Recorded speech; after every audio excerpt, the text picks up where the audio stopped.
சங்கீதம் 1. துன்மார்க்கருடைய ஆலோசனையில் நடவாமலும் பாவியலுடைய வழியில் நில்லாமலும் பரியாசக்காரர் உட்காரும் இடத்தில் உட்காராமலும்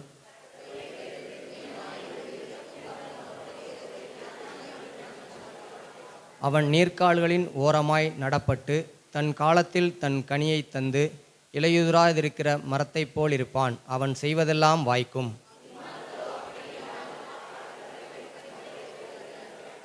ஆகையால் துன்மார்க்கர் நியாயத்தீர்ப்பிலும் பாவிகள் நீதிமான்களின் சபையிலும் நிலை நிற்பதில்லை.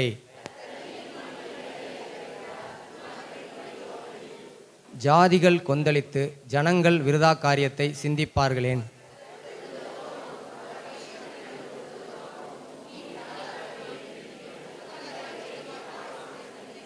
அவர்கள் கட்டுகளை அறுத்து அவர் கயிறுகளை நம்மை விட்டு எறிந்து போடுவோம் என்கிறார்கள்.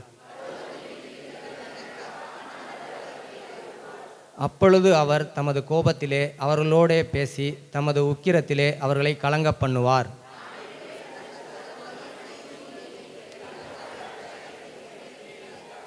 தீர்மானத்தின் விவரம் சொல்லுவேன். கர்த்தர் என்னை நோக்கி, நீர் என்னுடைய குமாரன், இன்று நான் உம்மை ஜனிப்பித்தேன்.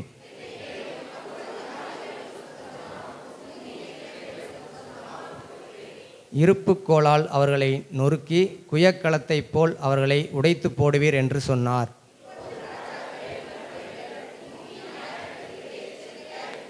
பயத்துடனே கர்த்தரை சேவியுங்கள், நடுக்கத்துடனே கலிகூறுங்கள். எல்லோரும் சேர்ந்து வாசிப்போம். குமாரன் கோபம் கொள்ளாமலும் நீங்கள் வழியிலே அழியாமலும் இருக்கும்படிக்கு அவரை முத்தம் செய்யுங்கள். கொஞ்ச காலத்திலே அவருடைய கோபம் பற்றி எரியும். அவரை நான் அண்டிக் கொள்கிற யாவரும் பாக்கியவான்கள். ஆமென்.